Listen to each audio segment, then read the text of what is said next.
She couldn't remember the last time she cried.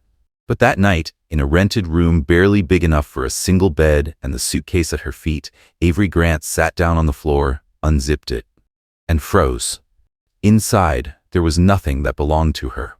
No faded hoodie she always brought on flights, no laptop bag with the broken zipper, no toiletry pouch hastily stuffed from the bathroom.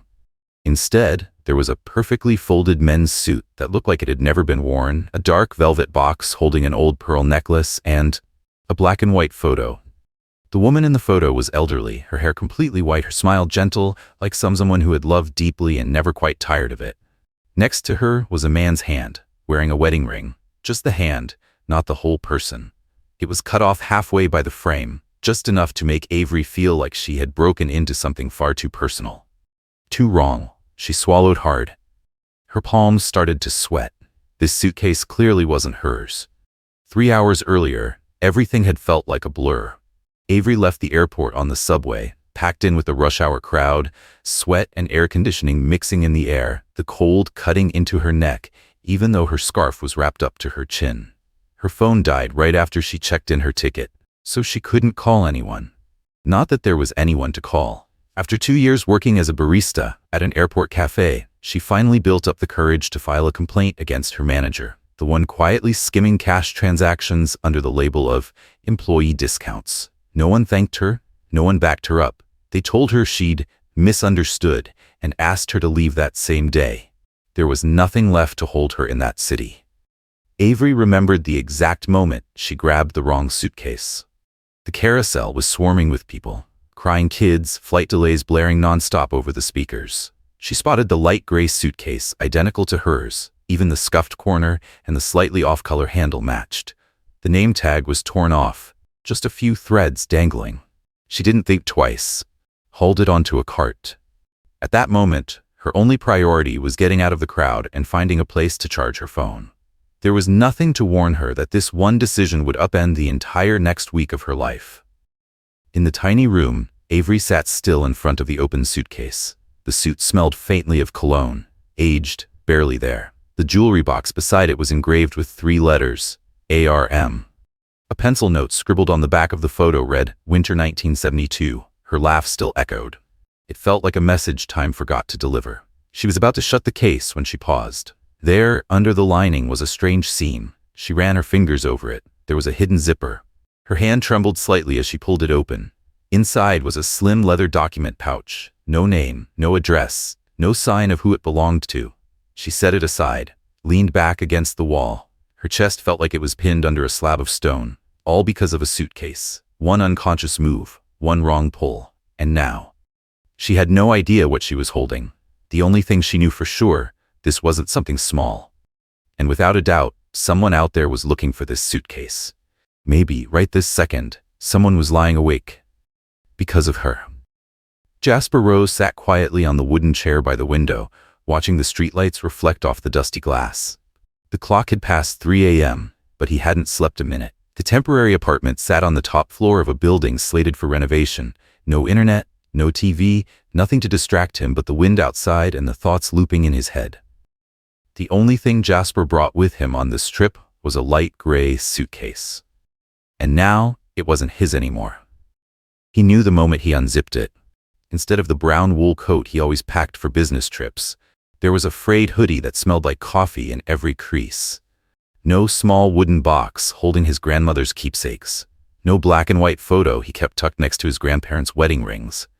Just a stranger's suitcase, filled with everyday items from someone who had no idea who he was.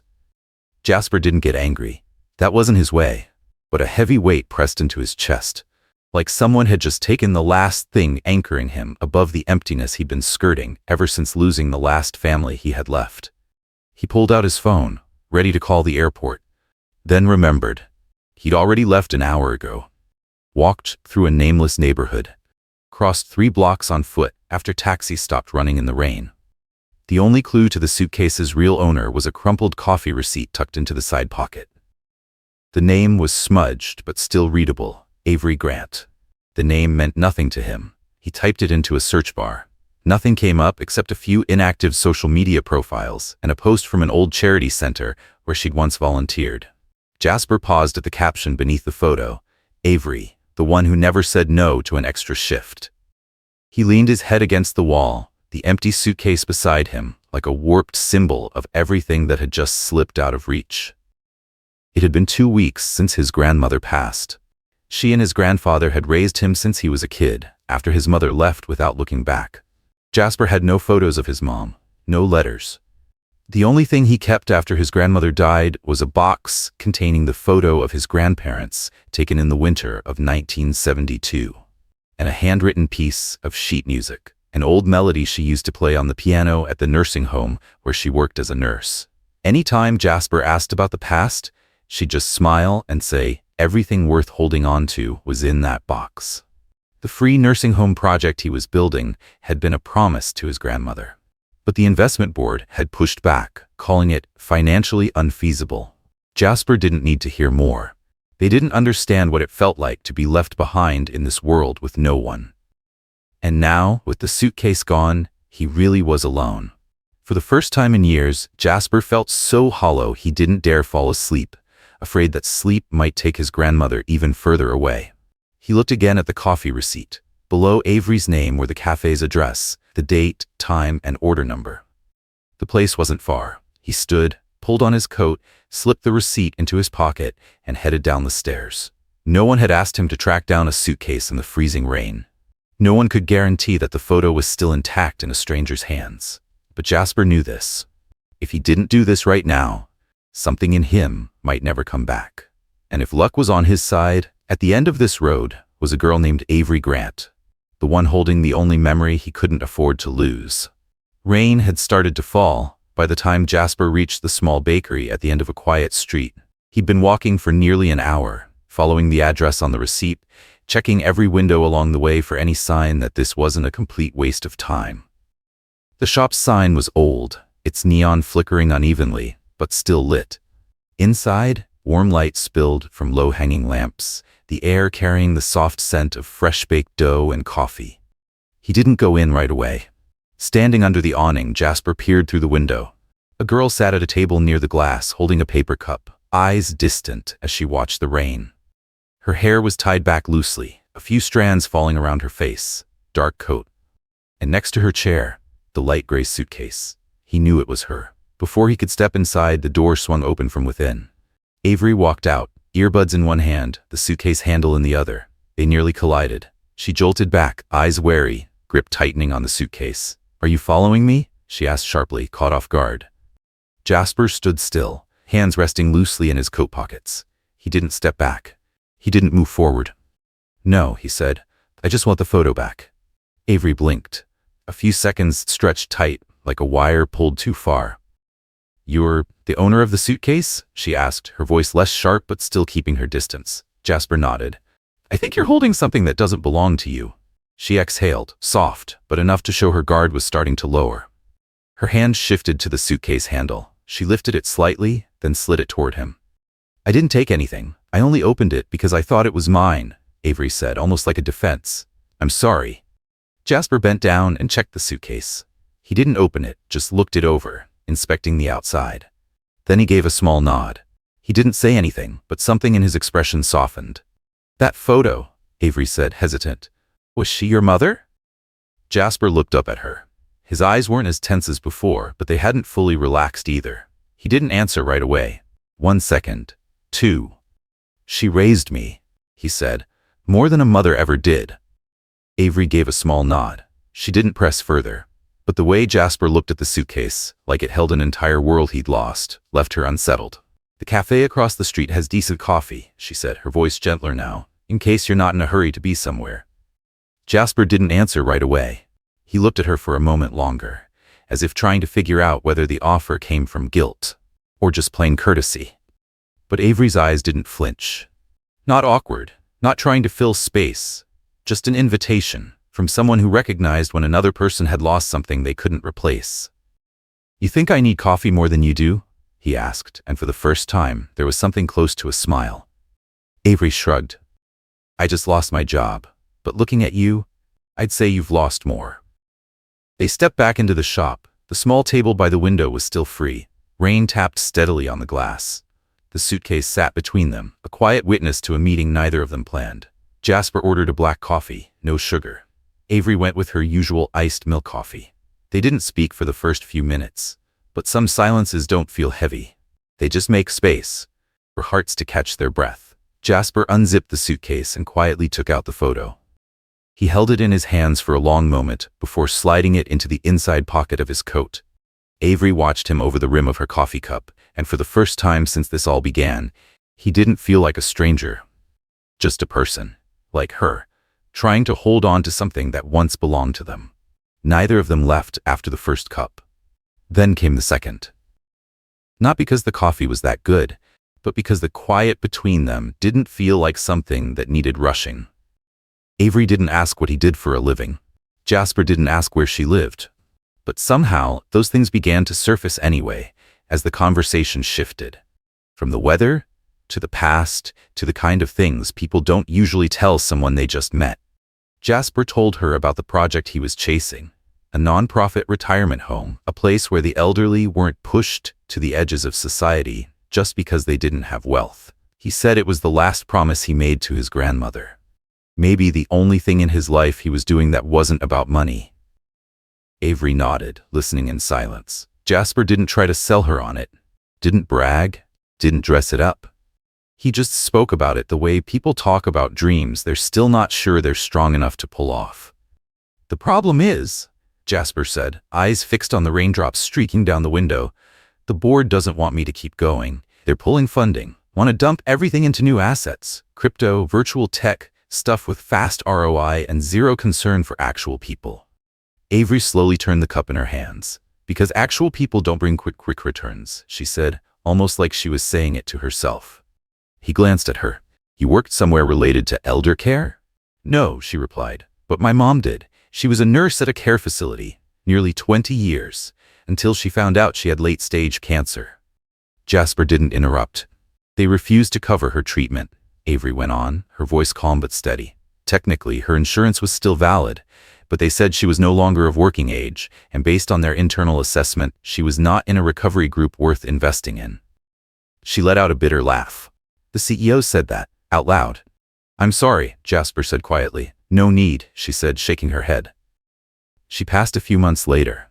"I dropped out of college, took every job I could to cover what was left of the hospital bills. Every time I hear the phrase no longer worth investing in, I just want to smash a table." He looked at her, held the glance a moment longer.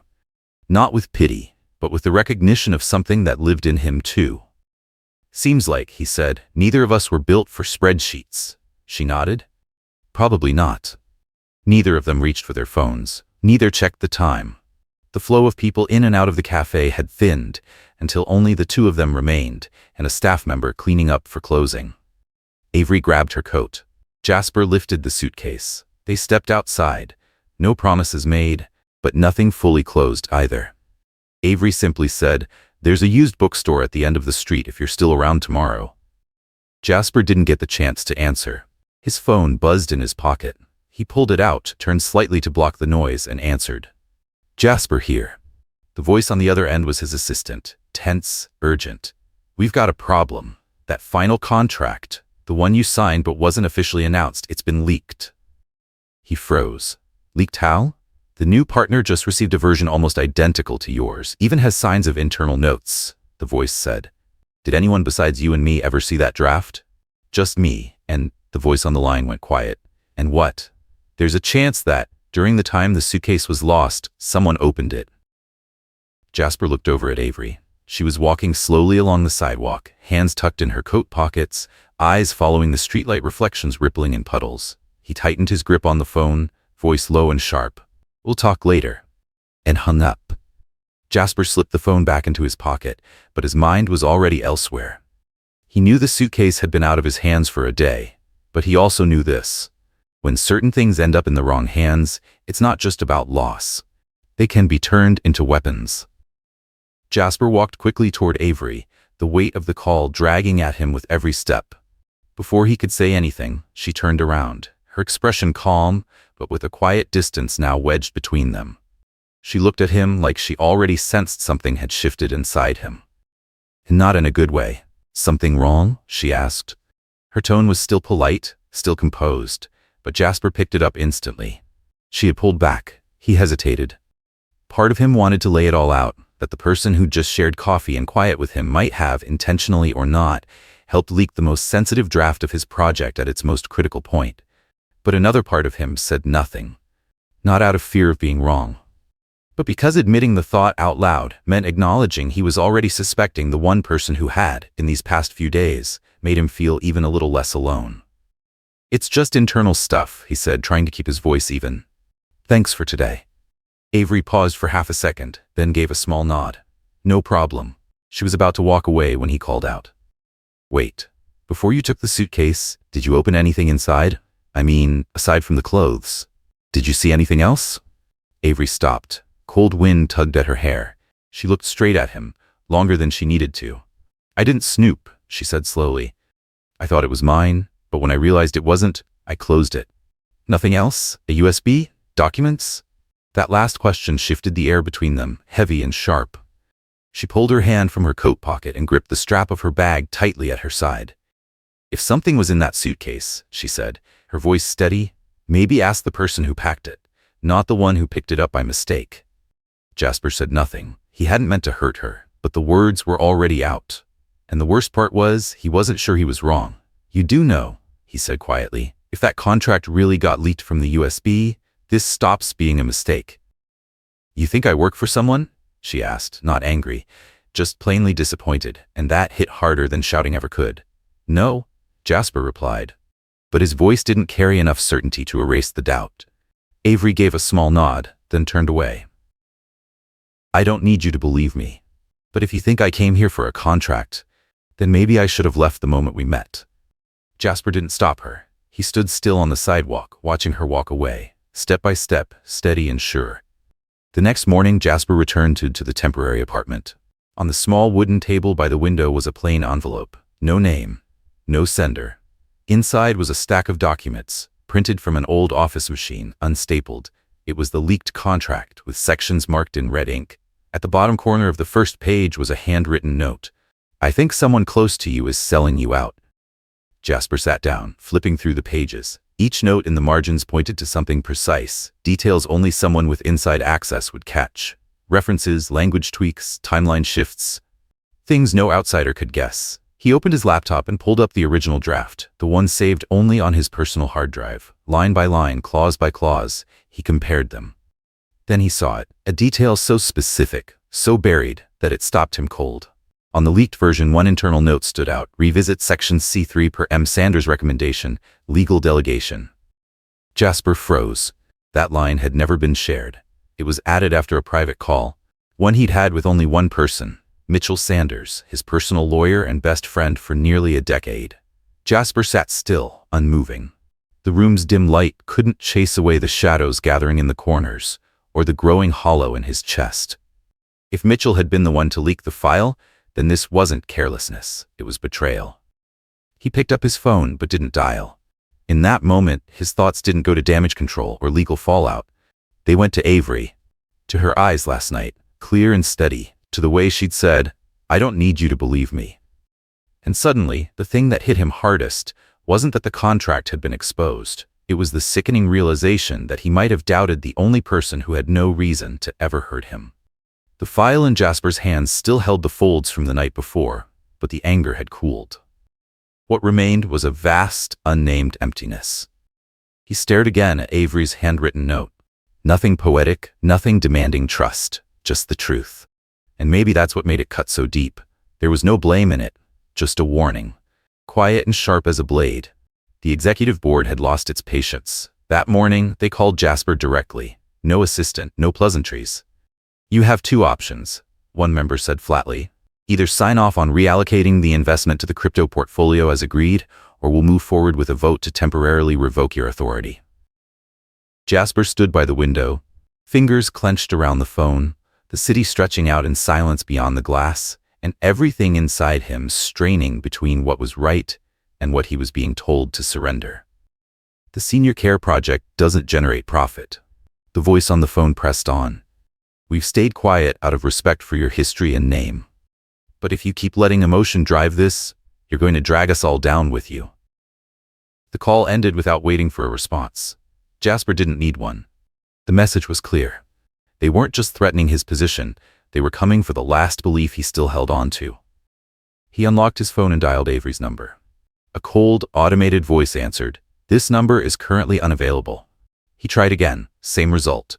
He searched her name on social media. Her profiles were gone, scrubbed clean, no trail left to follow. She'd vanished, as if she'd never existed in his life at all, except for a suitcase and a few quiet hours shared under the dim yellow lights of a little corner bakery.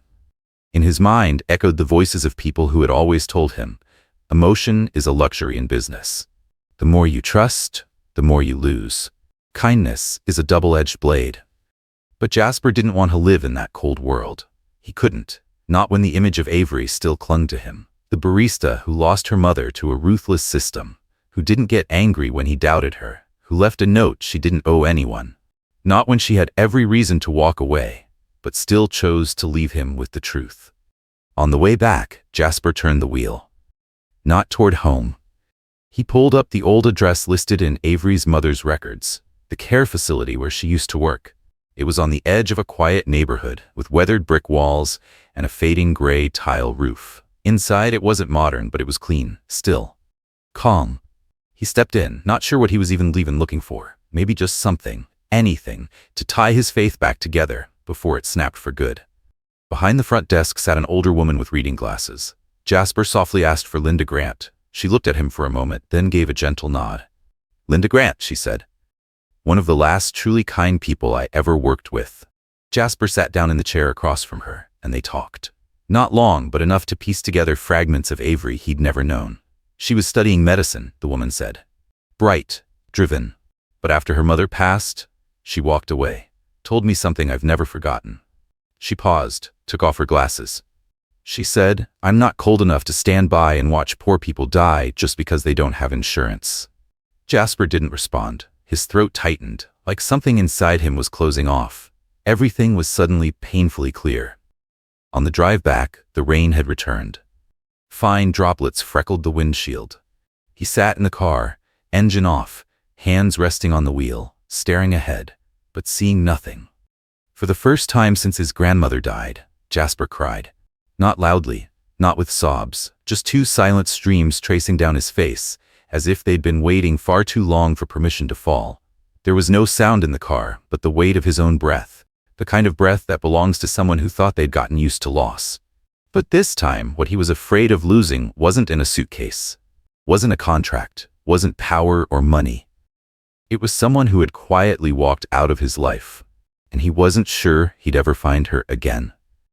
A week after that rainy afternoon, Avery started a new job at a small community center tucked into a quiet neighborhood. She ran a support group for the elderly and patients with chronic illness. No medical degree required, no clinical license, just the ability to listen and to show up when it mattered. It was the only thing she still believed she was good for. She kept things simple. No social media, no calls to anyone from before. The old number was gone. The suitcase returned. And the old stories? She'd left them behind in a notebook with no dates. But some things don't follow the rules of forgetting. Like the moment one of the volunteers handed her an iPad and said, "There's something you should see." On the screen was a replay of a live stream. No bright lights like a typical investment summit. No branded backdrop. No oversized company logo. Just a single microphone, a whiteboard, and Jasper Rose standing alone. Avery almost didn't recognize him at first. His hair was a little longer, slightly unkempt, sleeves rolled up, no tie. His voice was still deep and clear, but the distance was gone. She was seeing a version of Jasper that had never been allowed to exist until now. "I used to think I could fix a broken system by becoming part of it," he said. "I tried, I compromised, I stayed quiet when I should have spoken up, until I realized sometimes silence is just another form of complicity." The room sat still, no applause, but the air was thick, charged, so heavy it felt like even breathing could be heard. "Today," he continued, "I'm withdrawing all of my personal assets from the old investment structure. I'm stepping down from executive control of the parent company and founding an independent nonprofit where every dollar is overseen by the people it's meant to serve. No shareholders, no ROI, no profit." He paused, then looked straight into the camera, and for a moment, Avery felt he wasn't speaking to the room anymore. He was speaking to her. "I once lost a suitcase," he said, "and thought it was a mistake, but it led me to someone, the only person who ever saw me as more than a number." Avery set the iPad down. Her hand gripped the hem of her shirt. Her throat closed tight, and before she could even blink, the tears came. She hadn't expected anything after walking out of his life. No apology, no call. She only hoped he'd be okay. But what she didn't expect was that Jasper hadn't chosen silence. He didn't just stand up for the project, or for an ideal. He stood up for something, or someone, that had changed him enough that he could no longer go back to who he was. And in that moment, Avery knew more clearly than ever. Some things, no matter how hard you try to leave them behind, find their way back. Not to tear your world apart, but to quietly say, maybe this time, no one's walking away. The fundraiser was simple, held in the backyard of the community center. Plastic chairs and folding tables, string lights stretched from fence post to awning. Homemade cookies, coffee poured from an old steel thermos, no suits, no speeches, just regular people offering time and trust to build something small but real.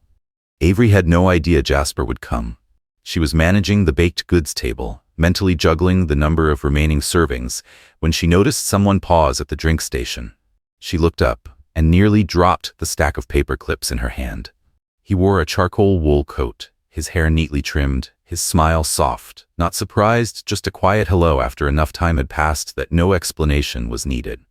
They looked at each other for a few seconds, surrounded by laughter, chatter, and the faint scent of cinnamon drifting through the cold air. No one spoke first, but neither of them turned away. Later, when the event had wound down and guests were slowly trickling out, Avery stepped toward the back of the yard, where a few rows of chairs still waited to be cleared. Jasper stood there, next to a suitcase at his feet. Light gray. Brand new. Same style as the one she had once mistaken for her own. "You know," he said as she approached, "I spent a long time trying to figure out what I should say." She stood still, hands tucked in her coat pockets. "But then I realized, maybe there's nothing that needs saying at all." Avery glanced at the suitcase, then back at him. "You dropped something in there again?" Jasper let out a quiet laugh and knelt to unzip the suitcase. He didn't say a word, just lifted the lid gently, revealing a worn-out book, its spine frayed, cover yellowed with time.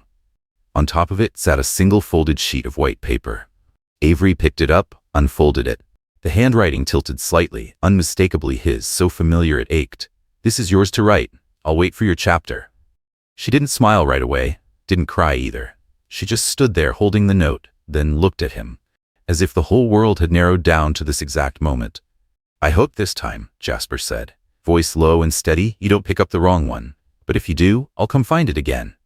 Avery looked at him, then finally laughed. A real laugh, unforced, unshielded. She placed the note back into the suitcase, zipped it closed. "Well then," she said, "this time, I think I'll hold on a little tighter." Jasper didn't step forward, didn't reach out, didn't ask for anything. He just stood there, as if simply seeing her again was enough to know he hadn't waited for the wrong person. A love with no grand plan, no promises, no rush, but real enough to begin again on a blank page.